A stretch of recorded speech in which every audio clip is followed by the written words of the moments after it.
There are some crucial moments and decisions that define the rest of our lives. The protagonist of this story, Nicole Hines, had to face one of those moments during a cold winter day in the frigid state of Minnesota. Many people would have preferred to go on with their lives and ignore what was happening, but she could not. And unwittingly, what Nicole did that day would not only transform her life, but the lives of many others. Nicole Hines was 45 years old, was divorced twice, and had no children. Hines was in finance. She'd never done anything else. Numbers and statistics had always been part of her life. She was fantastic at them, and that allowed her to move up quickly in her job and have a good salary. So we could say that the numbers and the correct use of them in the position she held at the bank in Minneapolis, Minnesota, had given her everything she had in her life.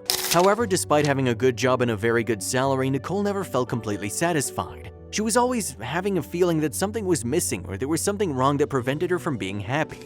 Neither of her two marriages lasted very long. The first one for 3 years and the second one barely 9 months. Her life never enjoyed the emotional stability she would have liked, unlike what her two younger sisters had achieved. Both mothers and had been married for more than 15 years each. And that was precisely the reason, among many other things that are not worth mentioning now, why after multiple love failures in which Nicole could also see that blind dates were not for her, she decided to focus as much as possible on her work, being this aspect of her life the only one she had managed to control and with which she had maintained a beautiful relationship of success and recognition for many years. Her job allowed her to have a beautiful car, a Hyga 4x4 red metallic, perhaps too big and ostentatious for a single woman in her 50s with no children, and a house in one of the best neighborhoods on the outskirts of Minneapolis. She was aware that money did not bring happiness and that many of the things she had were nothing more than small distractions with which she tried to cope with the deep loneliness she felt and in which she'd been submerged for a long time. A loneliness that lately she had managed to avoid thanks to her family and the continuous visits she made to the youngest of her sisters in San Diego, California. Caroline, who'd always stood out as the most cheerful and outgoing of the three Hines sisters, moved to the West Coast after marrying an attractive surfing instructor she met during a summer vacation. Her other sister Amber married in Minnesota, but soon after she and her husband had to move to Chicago for work, leaving the oldest of the three all alone in one of the coldest and loneliest cities in the country. Nicole had accepted her little sister's repeated invitations to visit them and get away from the Minnesota cold, and spent a couple of weeks enjoying Florida's warmth and picturesque scenery. Hines still had 3 weeks of unused vacation time, so she was able to escape the freezing December temperatures and forget for a few days about the problems that plagued her life. "You need to come visit more often, sis. The kids love you, and you know Tom and I love having you home. You're not a bother at all, so whenever you need company, you know you only have to call me and you'll have your own room with a view of the silver ready for you," her sister Caroline said affectionately to Nicole as they packed their bags for her return home. "I love you too, but this is your home, not mine. I have to get back to reality and get back to work, sis. Not all of us are lucky enough to live with the great weather 365 days a year," Nicole replied, trying not to sound ungrateful. Hines adored her sister and her family, but she knew she couldn't spend her life running home to avoid her problems. "That job of yours has you absorbed. Tell me the truth, what's the use of working so much? You have plenty of money, that's fine, but what do you want it for? I mean, you could live just as well earning less and working half as long, don't you think?" Caroline was really worried about the obsession with work that her older sister had developed over the last years. She was determined to open her eyes and try to make her change her way of dealing with problems. Nicole wouldn't make it easy for her, though. "It helps me to feel that I'm doing something useful, to feel that there's something in my life that I'm doing right. That's what it's for, Caroline," Nicole replied, a little annoyed with her little sister's comment. "You're capable of doing many things well, Nicole. I'm very sorry you feel it, but that's not the case, sis. Money is useless if we're not happy using it. You can buy the best house and the best car, but you'll still feel empty inside. What's the point then? And I'm not telling you this to attack you and make you feel bad. I just want you to be happy. You know that. Find a way to make sense of what you do and what you have, Nicole, because in doing so, you will transform your life and stop feeling lost. You deserve the happiness you long for, but you gotta be brave to go and get it," said Caroline, looking her sister straight in the eyes. Then, after a few seconds of awkward silence, she gave her a tight hug and closed the conversation. After that last conversation, Nicole caught a flight back to Minnesota and mentally prepared herself to return to her usual routine, difficult as it was. However, before Hines could return to her usual life, she would have to face an exciting event that would make her realize how stubborn she had been in not wanting to listen to her sister and how beautiful life can be. Also, if you have not done so already, please subscribe to our channel and click that notification bell to get inspired by these real-life stories every day. Now, back to the story. An unexpected event took place while Nicole was returning home from the airport. While driving slowly down a snow-covered road, Hines realized she was running low on gas and had to stop at the nearest station. By the time she reached the pump, it was 7 o'clock in the evening, already dark, and the road was dangerous because of the snow, and it was barely 9 degrees outside, so she didn't expect to meet anyone there, but she was wrong. As Nicole turned off the engine, she realized there was someone else there in that cold night. In front of her at the gas pump across the street, there was a middle-aged man crying and staring at the gas pump. The man was covering his face with his hands and couldn't stop sobbing. The image was really sad and Hines couldn't ignore him. As she watched him, she began to wonder what had happened to him to be crying there in the middle of a gas station with hardly any warm clothes on and on one of the coldest nights of the year. Nicole could no longer watch him idly, so she decided to get out of the car and go see what was going on. However, as she approached the man, the woman discovered something else that would make her heart stop. It had begun to snow heavily outside, yet the man was only wearing worn-out flip-flops with socks covered in holes. He wore no coat and looked like a person who hadn't been able to clean himself properly for several days. When she was a little closer, Nicole was able to peek inside the car behind him. What she would see inside that old car would break her heart into pieces. Inside, she saw a woman in the front seat covering her face with her hands crying and two teenage girls huddled under an old blanket in the back seat. After seeing that and understanding what was happening, Hines didn't think twice and quickly approached the man to ask him what was wrong and if she could help him in any way.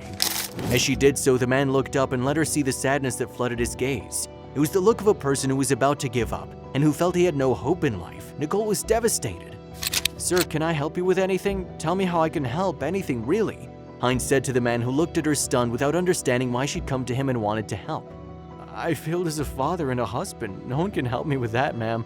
I can't even support my family. I can't even fill the tank to take them to a safe place," he explained, trying to hide the tears that were starting to fall down his cheeks. "You can always do something. Use it and fill up the tank so you can get away from here. It's very cold and in a few hours the road will be too dangerous." Hines didn't hesitate for a moment to offer her credit card to the man so he could fill up his gas tank. When Nicole held out her card, something came alive inside the man. He was in shock. He didn't know whether to smile or cry. He looked at her with tear-fogged eyes and simply said, "You're an angel." The man was badly shaken. His hands were shaking as he reached for Nicole's credit card and he dropped it on the floor. Hines rushed to pick it up and accompanied him to the pump to help him.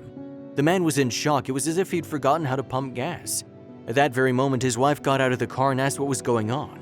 The man explained that the woman he'd just met was going to pay for their gas tank without asking for anything in return. His wife, who couldn't believe it either, started to cry and went over to Nicole to thank her for what she was doing. "We can't thank you enough for what you're doing, ma'am. We have no one to turn to. You're a miracle. Thank you so much." The wife held out her hand and Hines shook it warmly, trying to reassure her. "I'm not an angel, far from it. I just want to help those who need it. No one deserves what has happened to you, and today it's very cold. I couldn't go to sleep knowing that you're in the street," confessed Nicole while she looked that poor woman in the eyes and felt sorry for her. However, as she spoke to the woman, Nicole noticed the woman's unkempt state. Her pants were very dirty and torn, and the sweater she was wearing was worn and stained. The woman was freezing to death and wasn't even wearing a coat to protect her from the cold temperatures. Hines couldn't bear to see something like this and do nothing. Nicole instructed the woman to walk to her car. Once there, Hines opened the trunk and told the lady to take whatever she wanted from the suitcase. "I have plenty of clothes. You need them more than I do. Take whatever you need for warmth and don't worry, you can take some for your daughters. I guess there'll be something in your size among all my clothes. Come on, don't be ashamed, look and choose." Hines opened one of the suitcases in the trunk and indicated to the woman to come closer so she could see for herself and take what she liked the most. The woman started crying again and hugged Nicole tightly. She then ran outside to get her daughters and bring them to the trunk to grab some clothes. A few minutes later, she and her two daughters were rummaging through the clothes, putting on their sweatshirts, t-shirts, and sweatpants over the tattered clothes they were wearing. It was truly a shocking sight. It all happened so fast that Nicole barely had time to take in what had just happened, but she knew one thing: it was the right thing to do and she felt great for having done it. Soon the father finished pumping gas and walked over to them. The man was very excited, but for the first time since she'd met him, Nicole could see him smile. It was the sincerest smile she'd seen in a long time, and it was thanks to her. "I'll never forget what you've done today for my family. Not everyone's able to go to such great acts of generosity, and even less for a complete stranger. You're a good person and you deserve the best of luck." The man gave Nicole a warm hug and then met with his wife and daughters to see what clothes they'd chosen. Nicole stared at them for a few moments and for the first time in many years felt happy with herself. She'd never done anything like it, and in doing so felt liberated. For the first time, she was able to use her money for something useful and make sense of all the work she'd done for so many years. To everyone's surprise, Nicole's generosity wouldn't stop there. Her act of kindness had a surprising ripple effect no one expected.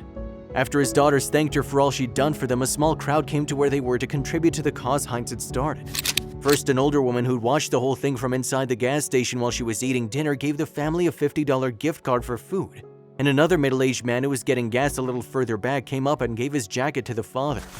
Nicole couldn't believe how her little gesture of help had been able to trigger such a great wave of generosity on the part of complete strangers. It was really incredible and she'd never forget it. In fact, what happened that day was the inspiration she'd sought so much for, to give a new direction to her life. And just a month after what happened at the gas station, Nicole began her new life project by founding a shelter in Minneapolis for people without resources.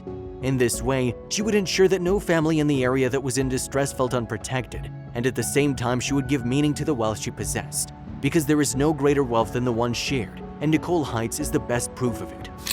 Did you like this touching and surprising story? If so, we invite you to leave us a comment expressing your opinion. If you want to continue enjoying inspiring stories like this one, subscribe to our channel or check out the other videos shown at the bottom of the screen. Thank you for your cooperation.